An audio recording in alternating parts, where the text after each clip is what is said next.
Welcome to Teachers Talk Money, where a millennial high school teacher and a Gen X elementary teacher get together to talk all things money. From salary scales to saving, investing, and self-care, we're here to help teachers master their money. I'm Christy. And I'm Rachel, and we're so glad you're here.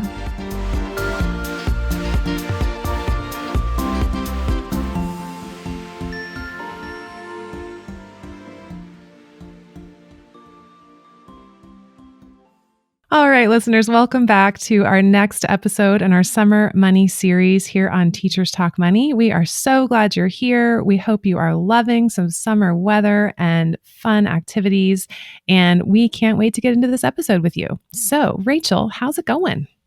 It's going awesome. I have some great news this week, which is that I helped my mom make a budget last weekend, and she has been working it. We've set up a ton of budgets for her together before, but it's just hasn't really stuck. It's just kind of one of those things where I think she has a lot of sort of like brain blocks about it and emotional, stuckness about it, because obviously money is so emotional.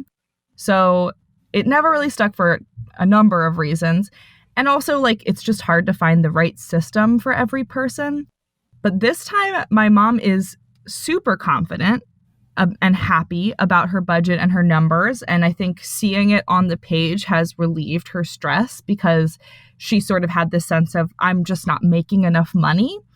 And while I would like her to make more money, so when we actually looked at the numbers, what we got to see is that she is making enough to meet her savings goals and pay off her debt and, meet those bigger goals and then eventually start investing too. I'm just really excited that she's got a really good mindset going into this, and she's aware at this point that things can change and will change in her budget, and it's okay to adjust. And I think that was part of her getting stuck with it, was her being like, I just mess it up every time. When in reality, I guess you could totally mess up a budget, but usually just something in life happens and you have to change and adjust, right? Mm-hmm. And that's sort of the name of the game. So I'm just really excited about that. And I hope that, she's able to stick to it. I feel a lot more confident this time that she'll be able to kind of continually set it each month and then do the work of tracking her expenses too. How are you, Christy? Well, first of all, I just think that's incredible that you and your mom are having those conversations about money, because I know that's not something my parents and I regularly talked about, and it can be really hard. And I just think that's so amazing that you're able to be there for her and have that vulnerability and trust between you two to have those conversations. And it's just so inspiring, because it's like, man, that's what we want to do, right? We want to lift each other up. We want to help each other. We want to be able to trust each other and kind of get the help and support where we need it with money. And that's just awesome. So yay for you and your mom. And thanks for sharing that. I am just loving living in Montana in the summer. It definitely is amazing. I mean, we have tons of places to trail run around here. The wildflowers are off the chain. And I have a friend that has a pool. And so, yes, I get to ride my bike up there like I'm a kid again and jump in her pool. But in addition to all of those awesome, fun activities, I'm no stranger to money anxiety. And this week, I definitely had to mind my mindset. We had a couple of big purchases go through.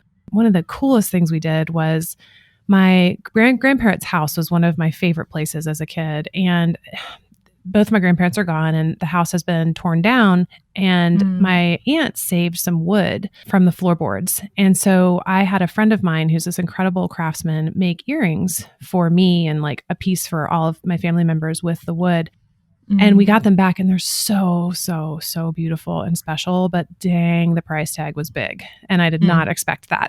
And this is when you're working with a friend, sometimes it can be like, oh yeah, it'll be reasonable. And he handed me the invoice and I was like, oh, good Lord.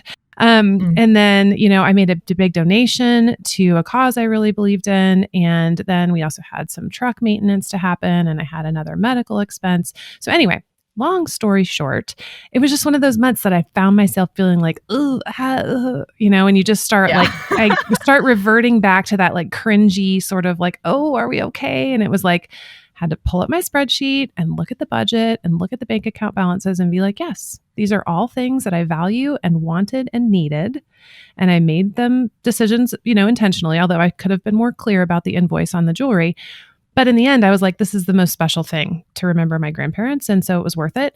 And I had to just kind of walk myself back and be like, no, you're okay. Catch yourself, change those voices in your head, and proceed with your life. So that's what I did. It's so crazy that like we have that instinct to avoid it a lot too. And even experienced budgeters like me and you sometimes still have that instinct. We just know how to turn it off for a second to look at our numbers. Right. But it's so wild because it's like, what's actually going to make you feel better in that moment? And for the rest of time, you know, it's actually looking at your numbers and making a plan based on what happened and taking the emotion out of it a little bit if you can. And then adjusting. Like that's what's going to make you feel more at peace and better. But because we have this shame, we like turn away and avoid it. And that just makes us feel worse all the time. Why do we do that?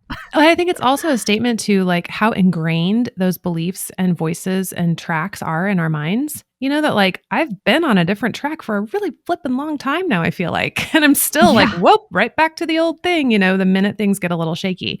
So it's just, you know, I don't want to seem like I have totally got my everything together all the time, because there's definitely, I mean, we're human and we have moments where we're like, whoa, course correction, you know, let's pay attention here. And yeah, it's totally normal. And it's just part of, you know, adulting. Yeah. My least favorite thing. I want to go back to just being the kid on the bike riding to the pool. We did not know how good we had it. Holy cow. Well, I mean, you still are doing that. I mean, fair. Yes, that's very true. Yes, I will own that.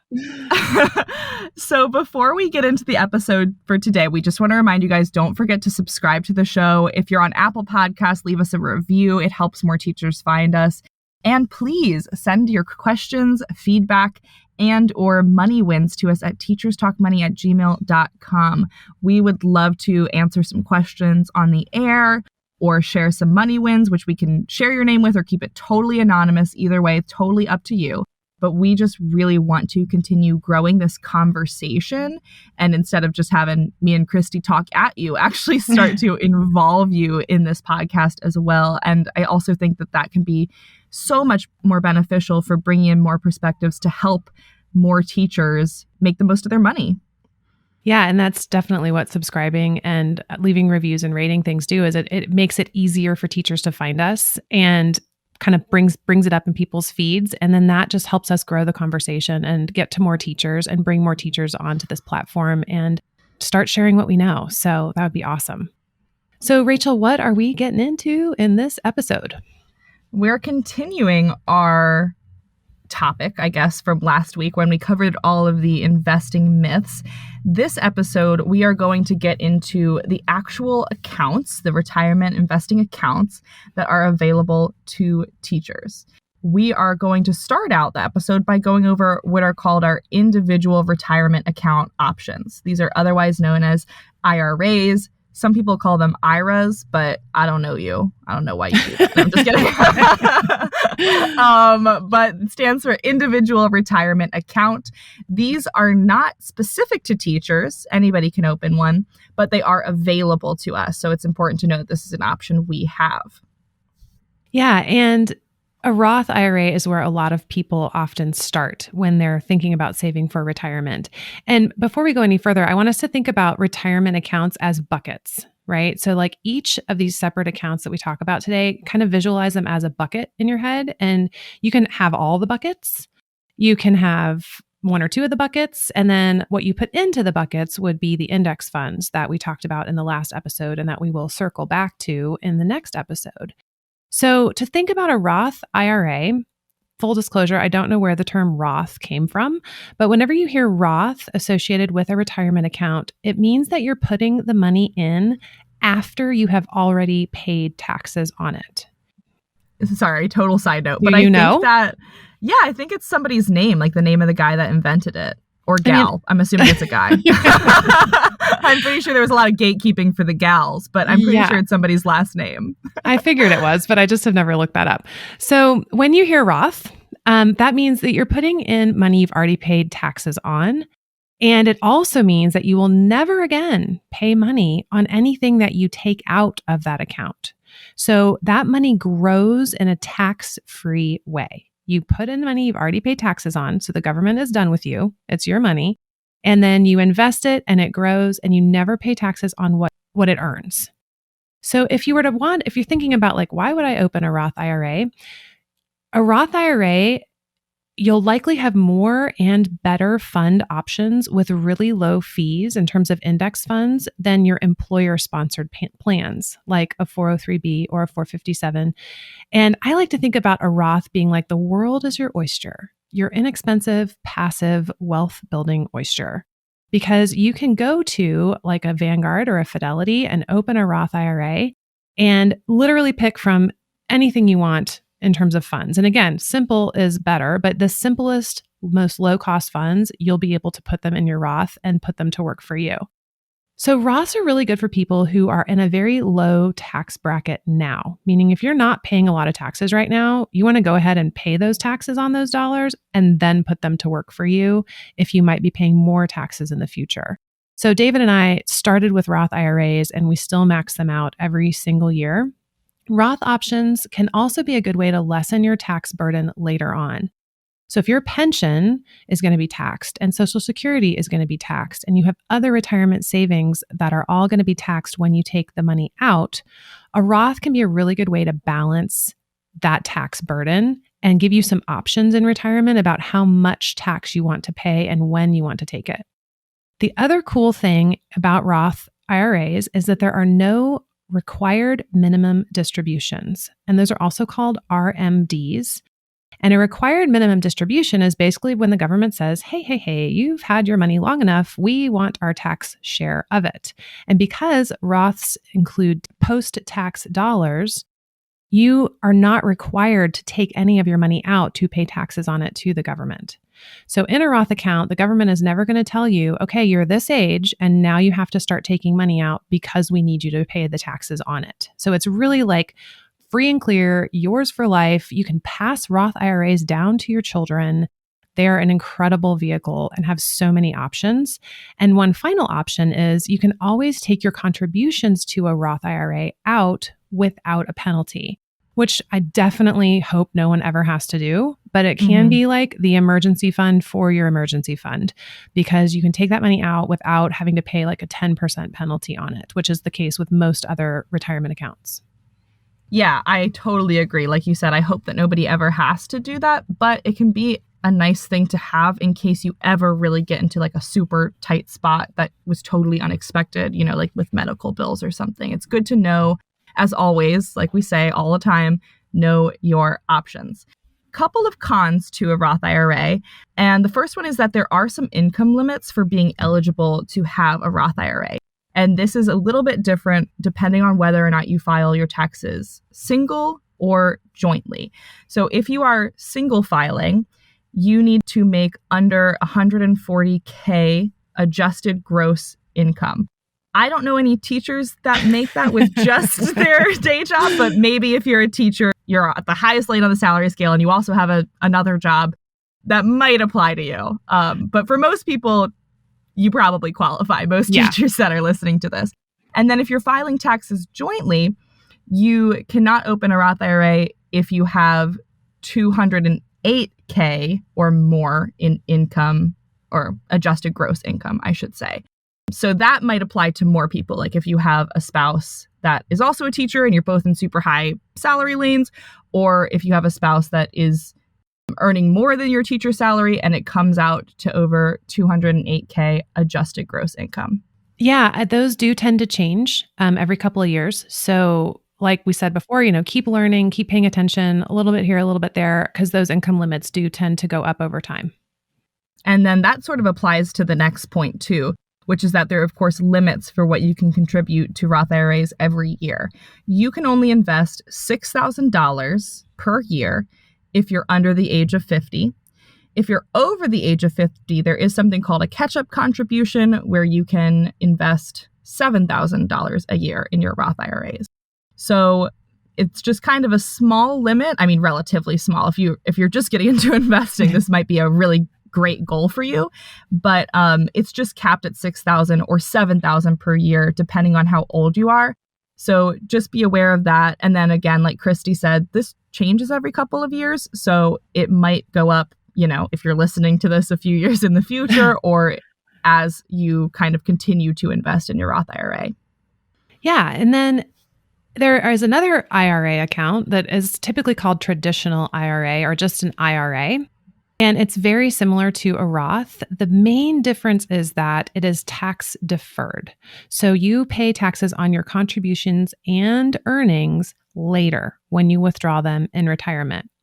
So the benefit of a traditional IRA is that it saves you money on taxes now because it lowers your AGI, your adjusted gross income, for the year that we're in.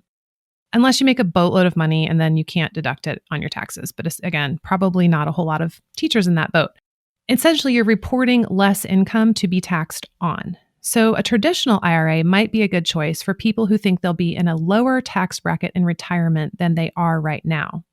So if you think you're earning like the most you and your family are ever going to earn, and you want to lower that adjusted gross income and pay those taxes later in retirement because you're going to be taking smaller amounts out of those accounts and your cost of living, might go down a little bit, then a traditional IRA might be a good choice.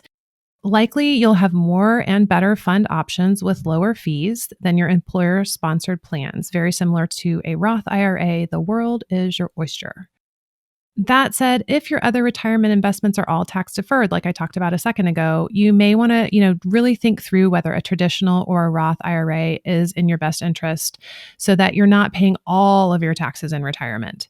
So I have a pension, a 457 or 401k, and Social Security. All of that is tax deferred. We're going to be paying taxes on all of that money. And so our Roth IRAs kind of give us that flexibility and that more options there. Yep. And the cons to the traditional IRA, same as the Roth, you can only invest $6,000 per year if you're under 50 and $7,000 if you're over 50. So again, it's a great starting goal, but not as much contribution opportunity in the long run, just as we said with the Roth IRA. And then the con that is unique to the traditional IRA is that you do have that required minimum distribution, or RMD, when you're at age 72. So when you turn 72, a certain percentage you need to take out each and every year as a requirement, which again, might not be applicable to a lot of us right now, but it's something to think about and look into when you're looking into your different options. Also, Christy, I wanted to ask a clarifying question because I can anticipate that some people might ask this, and I'm pretty sure I know the answer, but I'm more confident that you probably do. Oh gosh, set it up for me. So the $6,000 per year cap for those of us under the age of 50, that is what you can invest in a Roth and a traditional total. So you couldn't theoretically invest $6,000 in a Roth and $6,000 in a traditional in a year, right? Correct. Yeah. So I said, think about separate buckets, but the IRA buckets are kind of like conjoined twins. You can only you can contribute $6,000 total so you can put $3,000 in a Roth IRA and $3,000 in a traditional IRA. You can't not do $6,000 in both. The IRS will be angry with you. Yeah, but you could do $6,000 in one year and then switch it up for the next year. Yeah, or as your tax bracket changes or your retirement projections change, you can switch and keep your Roth IRA where it is and open a traditional IRA and start adding to that while your Roth IRA continues to grow and grow. And for those of you who are like, OMG, I don't understand all this stuff about tax brackets. I hope you don't say OMG out loud like I just did, but whatever. But for those of you who are thinking that and you're like, oh, this is confusing, which one do I do? It's okay to just start with one. Okay. Yeah. I would prefer you just pick one and start versus freaking out about the nitty gritty, because you can always adjust as you go along. Absolutely. And that's back to that point of find a starting point and then keep learning, keep listening, keep tuning into us, find some other sources that work for you. And it's really hard to screw it up if you open an investment account and invest in a total stock market index fund and then keep learning and adding to it and changing as you need to over time. It's incredibly hard to make that go wrong for you versus doing nothing. So in summary, the IRAs, we talked about how you can have both, but the limit applies to both. So $6,000 total per year. These are not employer sponsored. And so, in a way, that can be tricky because your employer is not going to take it out of your paycheck for you and put it in your account.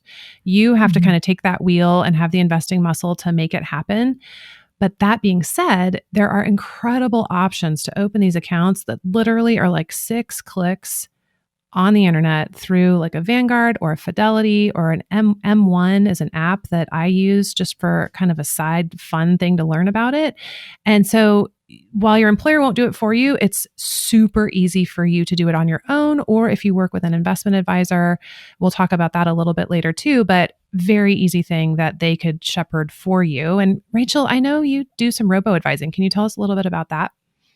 Yeah. So if you are at this point thinking, OMG. I just love it. If you at this point are thinking, OMG, I really want to invest, but I'm still not confident in choosing my own funds, or I'm still confused about what Christy and Rachel are talking about when they're thinking about choosing your own funds, you can do something called a robo-advisor. So you can open an account with a robo-advisor, which is essentially a online account where your funds will be chosen for you.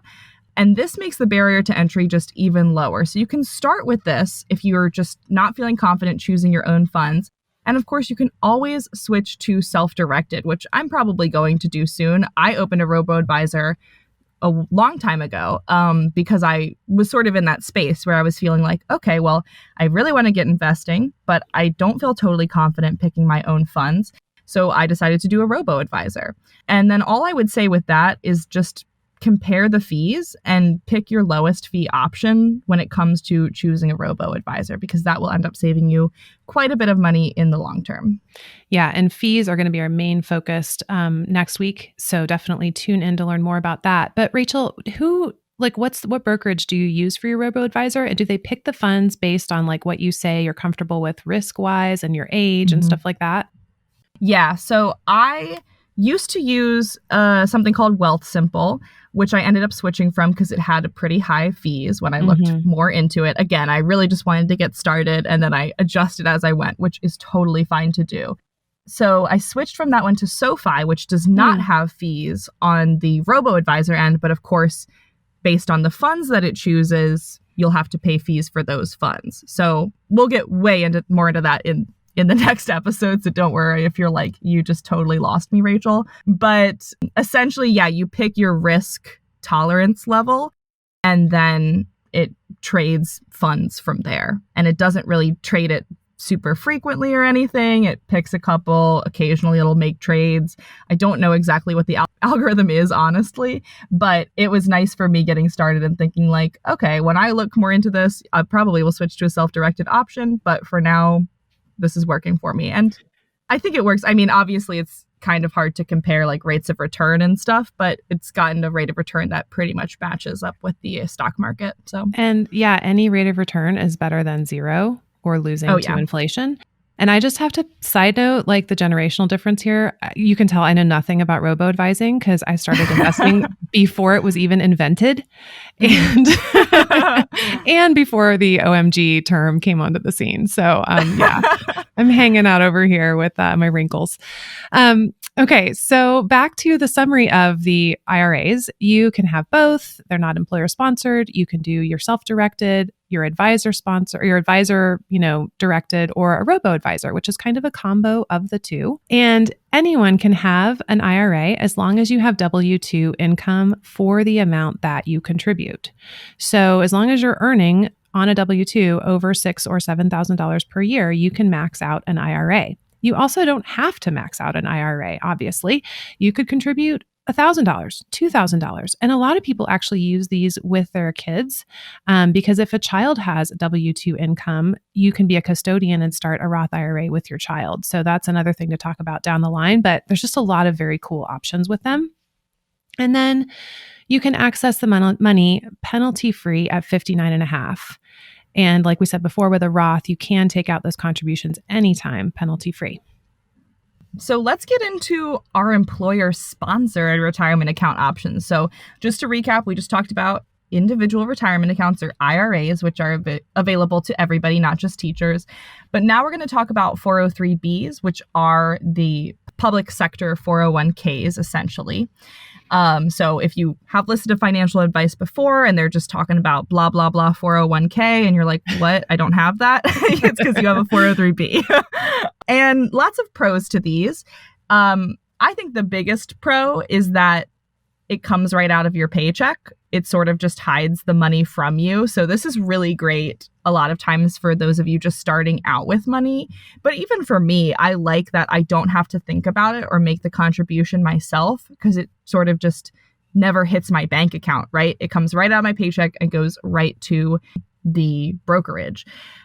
So it comes out of your paycheck. For this option, you can invest up to $19,500 if you're under 50, and up to $26,000 if you're over 50 for that catch-up contribution.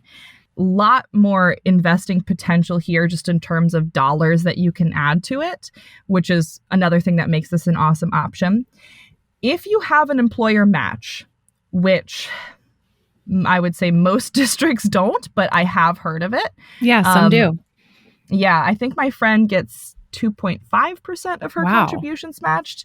Yeah, or something, maybe it's just 2%, but even so, what an employer match is essentially free money. Your employer is saying, if you deposit a certain amount or contribute a certain amount into your 403b, then we will match that percentage. So in my friend's case, I think it's like 2%. She's investing at least that much all the time, because they are saying, we're going to match that contribution and invest that on your behalf. So it's literally free money, and everybody should take advantage of this. Well, and I'm wondering too, if the districts that do offer matches, if maybe their pensions aren't as robust, or if they've made some kind of a trade there, like, we'll invest this if you do. So like maybe they're not having to give up as much and it's less expensive for the district. So if I were in a district that offered me a match, I would absolutely be taking advantage of it. And I'd be double checking my pension to make sure that I know what it's likely to give me in retirement, because I'm guessing there's some kind of a trade-off there in some cases. That's a really good point, because we talked about how sometimes a percentage of your pension gets matched too. So that's a great point. I haven't looked into it too much, because it's just obviously different in every single district. But if you have it, use it. Even if you're, a little bit confused about it, I would still use it, because it's quite literally free money. With these, you can save on taxes now, today, versus saving in the future, because the contributions lower your adjusted gross income. So that AGI we were talking about before, your take-home pay is less, because a certain percentage of that, whatever you determine to deposit, I keep saying deposit, whatever you determine to contribute to your 403b won't hit your paycheck. So that means that you're not going to have as much taxable income. And then the final pro is that you can make withdrawals from this penalty-free once you reach retirement age, which is 59 and a half. I love that they add the half in know. there. Why? I don't get it. So weird. Or you can also withdraw penalty-free at age 55 if you are no longer a teacher in your district. That sounds awesome. So many great things to a 403b. There are also, of course, some cons that come with it potentially. One of the most significant detrimental factors to a 403b is that it's run by your district, meaning your district has to set up partnerships with brokerages and advisors that are going to administer these funds. It's a lot of work for a school district to create those relationships, both legally and just logistically and payroll deduction wise. So there's usually not a lot of options, because it's a lot of work for them. So you may end up with funds that are expensive, that don't perform as well as index funds that you wish you were in. And you might have a limited pool of advisors that you have to work with. There might not be a self-directed option with your district. My district just brought on Aspire Financial Services, which does provide a self-directed option. And you can bring any advisor you want that is certified by Aspire, which is not a hard thing for them to do, to the table. So if you have Aspire, it's kind of like the big new thing in teacher 403Bs and 457s. Aspire can offer you a lot of options, but that was literally this year for my district. And up until then, I had a list of literally 4 people to pick from. Which brings me to the next con, which is that the entry point to get into a 403B might mean engaging with one of these people that feel a little shady. And that's honestly one of the biggest things I hear from teachers is, oh, it just feels so salesy. And like, I don't know if I can trust this person. And like, I don't know how it all works. And it just is so off-putting. And that's because sometimes these people are shady. It feels schmoozy because they're trying to sell us terrible products with ridiculous fees that no teacher has any business paying. And they want us to depend on them so that they get business, which I get it. They're trying to earn a living. So it's advantageous to them if they're the ones with all of the answers. In every single one of these conversations I've been a part of, it's been like, oh, that's confusing. You don't need to know that. And oh, don't worry about the fees. But that just makes us not trust them. And not to say that all financial advisors are bad. Absolutely not. They're not at all bad, but they can feel bad because we aren't empowered with the information to even know the right questions to ask. Because we don't know what we don't know, we tend to stay away from those advisors, which may be really good for us or not so good. And that's, again, why Rachel and I are here, is because by bringing the basic knowledge to the table, we are so much more empowered and can hire an advisor to work for us that we know is meeting our needs and that we're not afraid to ask questions of because we have that basic information. You will have to probably go through someone through your district to open a 403B, and that is definitely something to pay attention to, but it does not have to be something that keeps you from doing it at all. Yeah, and I need to plug one of your latest blog posts on this one. We are going to do a future episode about the questions that you need to be asking your financial advisor if you are in fact working with a financial advisor. Obviously, not everybody is, but if you cannot wait for that information, Christy wrote a blog post about it on her website, Financially Fit Teacher, so you can go and check that out there. All right, let's talk about 457Bs. So this is another employer-sponsored option. I believe not all teachers have this, though. Is that right, Christy? Yeah, it is. It's legally available in all states, but again, because of the legwork districts have to go through, they haven't all set them up for teachers. So you may or may not have this option with your district, but everyone technically is legally, all states have it available, but not all districts have adopted it. Okay, that was my understanding too. So this is very similar to the 403B, but it has a really special feature that I honestly get super excited about. And this is the reason for me personally with my situation that I invest in my 457 over my 403B. And that's that you can withdraw your money from this account before traditional retirement age. So before that 59 and a half, you can withdraw it as long as you have left your district or left the teaching profession. I am somebody that wants to retire early. So that's really important for me to not be paying these hefty penalties that somebody with a 403B or a 401k in a different sector would have to pay. So I love this as an option. So basically you can withdraw your money from it. That's your contributions and your interest before age 59 and a half, as long as you move districts or leave the teaching profession. So essentially you just have to change employers to be able to access it. Yeah. And oftentimes I just say 457. I think the technical term is 457B. So if you've heard one or the other, they're the same thing. Yeah. And 457s are just newer than 403Bs, which is another reason they're not as widespread as the 403Bs are. So again, the cons are kind of the same, potentially not great investment options. Like I talked about a minute ago, I also have a 457 for that same reason. I will be retiring prior to being 59.5 years old. And so we're going to be able to use that money a lot more flexibly once I separate from service. And that just means like not working for my district anymore. So in summary, a 403B and 457 are different than a traditional IRA and a Roth IRA because you can have both of these accounts and max out both. So I could have a 403B and a 457 and contribute $19,500 to both. I mean, I haven't ever done that. That'd be not insane. quite there. But hey, it can be an awesome way to stack away a ton of money for retirement and reduce that tax burden that you're paying now. Because these accounts are tax deferred, you're going to pay less tax now. Both of these accounts do have RMDs, required minimum distributions, at 72. And then, that tax strategy is really going to be what makes the difference in terms of whether or not you're doing a 403B or 457. Do you want to pay taxes now or later? Also, if you're feeling like, oh my gosh, how have I not known about all of these things? Well, I think I mentioned it in our first episode. I took great notes on a 403B my first year of teaching and then forgot about it completely until I was literally on year 19. And then went, oh my gosh, I could have a 457 right now. So don't fault yourself. That's why we're here. These districts do not do a good job of getting this information out there. And again, it's better to start now than not start at all.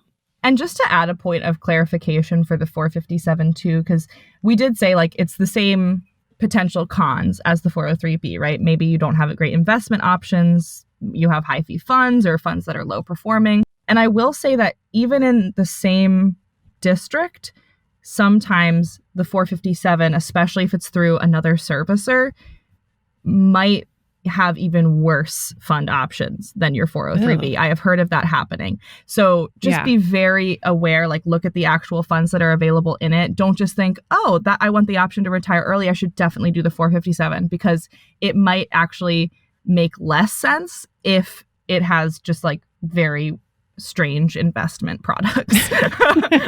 Right. So I'm sorry if you wanted to retire at 59 and not 59.5. But you might want to wait. Right. So while we talked about a traditional 403B and 457, meaning taxes are paid later, there is also a Roth option, 457 and 403B. Again, these may or may not be available in your district, but they do exist. And for the sake of knowing all of our options, we want to learn about them. So just like a Roth IRA, a Roth 457 or 403B, you're contributing tax dollars that you have already paid taxes on. Your employer is still going to pull that money out of your paycheck for you and is still going to squirrel it away wherever you tell them to squirrel it away, but you will have already paid taxes on that money. So it's going to grow tax-free. The difference is you must be 59 and a half to access either one of these accounts penalty-free. So you lose that fancy smancy bling of the 457 being able to get to it before age 59 and a half if it is a Roth 457, because, well, I don't know why, but that's just the rule for it. But it does have that benefit of balancing out your tax burden later in life, and you're never going to pay taxes on your withdrawals from either one of those. Okay, so let's now talk about sort of our other options that are available to us outside of the two main ideas, either our employer-sponsored or our individual retirement accounts. What else is there out there for us, Christy? So one of the things you might hear is the term brokerage account. Like, oh, I have a brokerage account, or I have a regular brokerage account. And that means you are putting in money that you have already paid taxes on. So I get my paycheck and I take $200 and I'm putting it in my TD Ameritrade account, where I'm picking either individual stocks or funds, whatever I want to invest. And this account has zero ties to any retirement qualifications whatsoever. A brokerage account is like, I'm just putting the money in, I can take it out whenever I want, I can do whatever I want with it. It's not specifically for retirement. The difference with a brokerage account is that you have different tax implications. So you have what's called capital gains tax when you sell things in a brokerage account, and that can be very impactful on the taxes you end up owing for the year. So a brokerage account, I like to think about it as kind of, if I've maxed out all my retirement interests, then a brokerage account would be the next place to maybe put money, because it's more flexible in terms of what I can do with it, but it also is going to have tax implications because of capital gains tax. Yep. And then there's something called a 529, which is an investment account also not tied to retirement, but instead tied to education, usually for your children or dependents. So you can put money in a 529 to grow it even more over time with the idea that that is going to be used to pay for kids' college, for example, although it can be used for some other educational purposes like private schools and things like that. But it must be used for educational purposes for somebody in the family. So just make sure that you're not putting money in there and thinking, oh, this could be my down payment or something like that. But we will talk more in detail about 529s later, because we are big fans of putting the oxygen mask on yourself first, because I do not want you investing for your children's education if you have not started investing for your own retirement. That is not something you want to be doing. You want to make sure that you're taking care of yourself first so that in turn you can do better with taking care of the financial needs of your children or dependents. Yeah, and 529s also vary from state to state, and there's sort of some different rules and ways to get into them. So that's why we want to dedicate some more time to it down the line. But I was just on a run with a friend last week, and she was like, I talk to so many parents who don't know that 529s are a thing. Yep, and then they're just saving the money and it's not growing. So if that is of interest to you and you feel like it'd be a great move to make, definitely look into it, and we will circle back around to it soon. The other account that is not a retirement account specifically, along with brokerage accounts and 529s, is a health savings account, or an HSA. This is an account that your district may or may not offer. It has to come along with a high deductible healthcare plan, and your district may or may not offer that as an option. But if you do have access to an HSA, it can be an incredible investing tool that can help you pay for medical expenses down the line. And at one point, it actually turns into a retirement account. So we'll get to that again a little bit further down the line, because there are lots of fun ins and outs to talk about with HSAs, but they're probably not the most primary concern. But again, if you have the option and want to learn about it, please do, because they're awesome. Well, thank you guys so much for joining us. We hope that this episode cleared up all of your questions about our investment account options as teachers, at least for the big ones, right? The individual retirement accounts, the 403Bs and the 457s, and at least give you an idea about sort of these other opportunities that we have through brokerages, 529s, HSAs, maybe Roth 457 and 403Bs. So we just sort of wanted to cover the general information about them so that you understand the basics. But of course, as always, make sure you are looking at your personal situation and doing research on your specific options before you begin investing in any one of these accounts. Yeah, and I have a whole article on my blog about how to pick the right account, and it actually goes through a lot of these in visual detail, which may be helpful for some people. So feel free to head over there, financiallyfitteacher.com. And the resource that we want to recommend to you guys is one of my most favorite. It's Personal Finance Club. If you're on Instagram, his name is Jeremy. And every day he posts these awesome little Photoshopped emoji people doing investing. And you can learn so much by reading his posts. That was such a strange description, but that's exactly what it is. Was it? That's exactly what he does. If I didn't know what you were talking about and you were like, emoji people doing investing, I'd be like, what the F are you talking about? Okay, so now you really have to go check him out because he's awesome. But not only is he like an incredibly successful person financially, he is really good at delivering investment information in little bite-sized chunks that are perfect for people who are just learning how to invest and learning all about these topics. And I also message with him back and forth on Instagram from time to time, and I've really looked at the resources he's offering, and I truly believe he's rock solid. So that's a really quick, easy, like little bites each day. Follow Personal Finance Club on Instagram if you want to know more. Yeah, I love it. So make sure you guys, of course, leave us a review, subscribe, send us an email at teacherstalkmoney@gmail.com if you have questions, feedback, or want to share a money win with us. But of course, do not forget to join us for our next episode, where we're actually going to be diving in a little bit deeper into the idea of fees that come with our different funds that we're investing in and funds themselves, and just sort of explaining a little bit more the nitty-gritty to hopefully clear up some of the questions that may have come from listening to the first two episodes. Yeah, it's going to be like, okay, now I've got my bucket. This is the one I'm starting with. What do I put in the bucket? And you cannot have a fee without also having a fund. And so you've got to know about both of them. And fees are really kind of the dominating factor in a lot of cases that we want to be able to really help people understand and know how to ask questions about and learn about. Yeah. So have a great week, everybody. Yeah. Enjoy that summertime. Thanks so much for joining us here on Teachers Talk Money. Subscribe now to make sure you don't miss a future episode. Leave us a review of this podcast. It helps more teachers find us.